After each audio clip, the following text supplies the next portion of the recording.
What's going on, folks? This is Mr. Colion Noir joining you for another beautiful episode of Seeing Live. And our first guests are some pretty innovative online gun retailers. Andrew and Joy Haywood are the owners of Reactive Gunworks.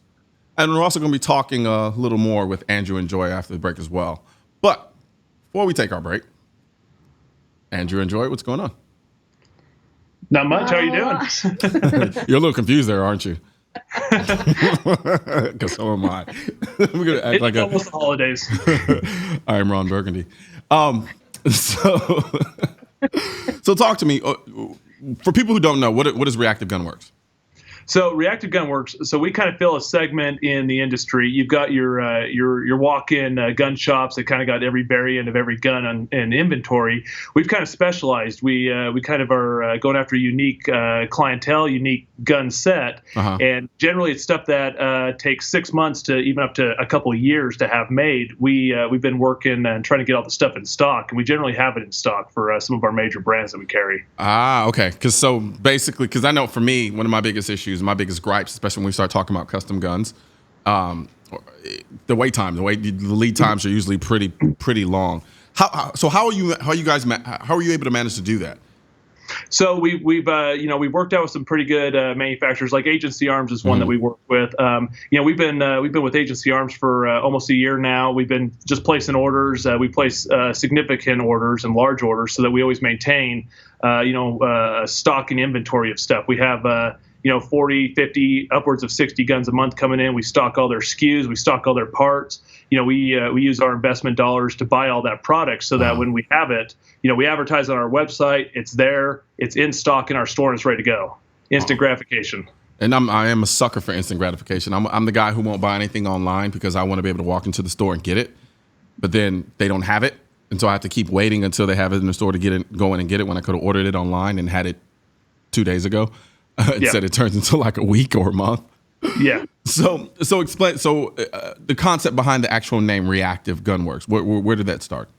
It started out. I was trying to think of a name for the company. I started out as a little bit of a hobby FFL to try to move a few guns here and there, and just kind of developed. I mean, we started off with Colion Arms, for instance, and I bought a few of their guns, and turned around and we resold them, and hey, this is actually pretty good. So the next time we ordered some more, and then we ordered some more, and the name Reactive came from. I was trying to think of a cool name. I'm like, what? We're reacting to our environment. We're reacting to what our customers want. So let's call it Reactive Gunworks, and that's kind of where the name came up.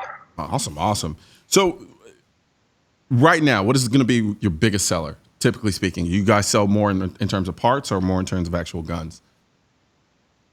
It's a pretty good mix. We're moving a lot of parts.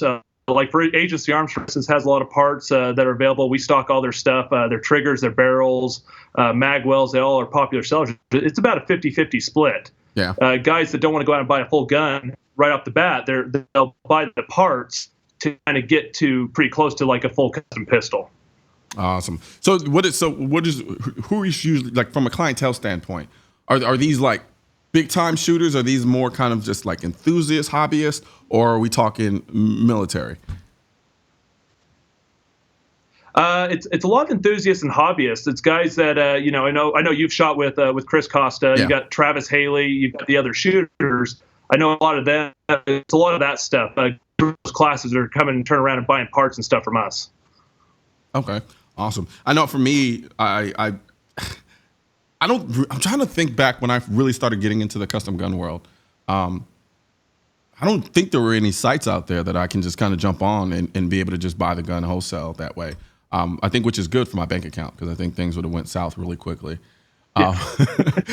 But I'm a little jealous and envious. Just especially where we are now. Like, how do you look at the industry as a whole?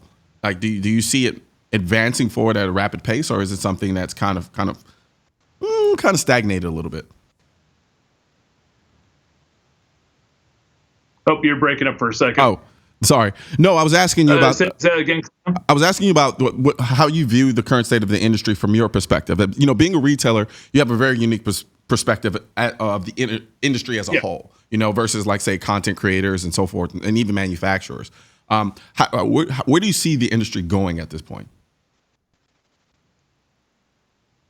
Did I lose you again? Yeah, you're breaking up just a little bit. All right. I don't know if it's our end. Let's see. I'll make it shorter. I got you. All right. From your perspective, where do you see the industry going right now?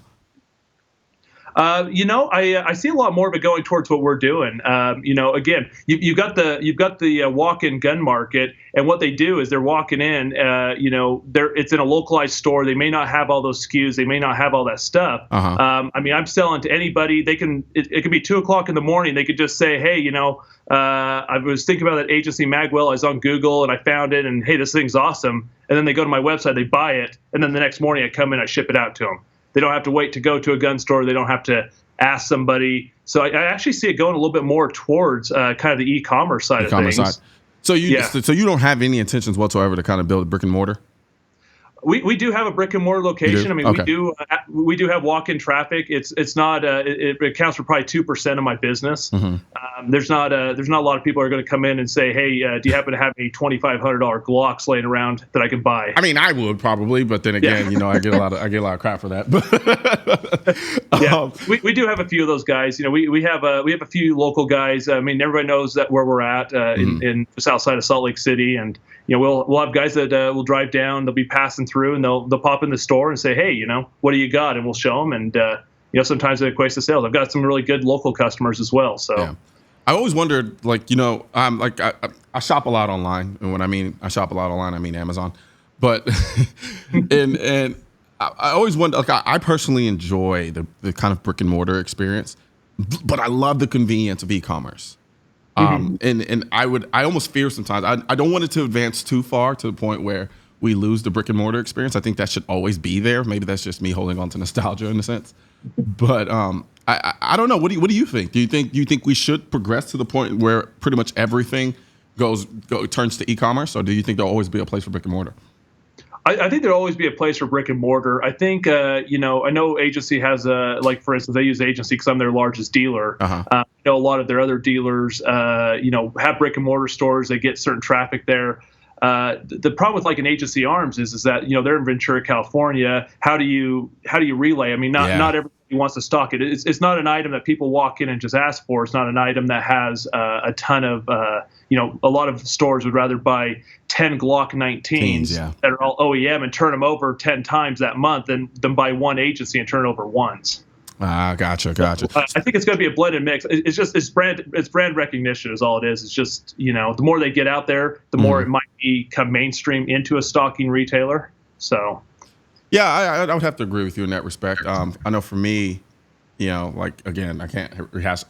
Going in, grabbing a gun, calling it a day, good to go. Yeah. But there's something to wake up in the middle of the night and say, you know what, I think I do want to buy that Salient, and throw it in my basket, and then it shows up at my doorstep the next day. We're going to take a quick break, and then when we come back, I want to talk about Beyond Clothing a little bit. Okay, absolutely.